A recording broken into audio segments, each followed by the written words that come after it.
Maravancheri hill top public സ്കൂളിൽ ബേപ്പൂർ സുൽത്താന്റെ അനശ്വര കഥാപാത്രങ്ങൾ പുനരവതരിപ്പിച്ചു. സ്കൂളിൽ സംഘടിപ്പിച്ച ബഷീർ അനുസ്മരണത്തിലാണ് കഥാപാത്രങ്ങൾ വീണ്ടും അരങ്ങിലെത്തിയത്.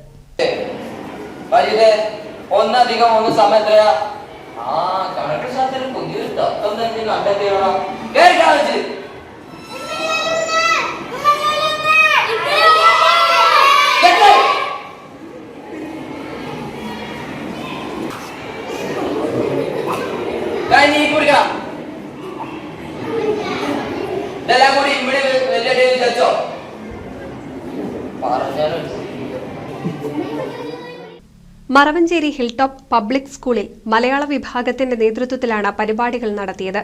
പാത്തുമ്മയുടെ ആട്, ബാല്യകാലസഖി എന്നീ രചനകളുടെ രംഗാവിഷ്കാരത്തിലൂടെയാണ് മജീദും സുഹ്റയും പാത്തുമ്മയും പുനരവതരിക്കപ്പെട്ടത്. School principal Jhansi P K. Basheer ദിന സന്ദേശം നൽകി. കഥാപാത്ര ആവിഷ്കാരം, വായനാക്കുറിപ്പ് മത്സരം, പ്രശ്നോത്തരി എന്നിവ നടത്തി.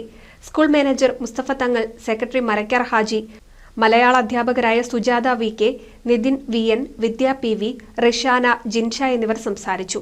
NCV news Edappal.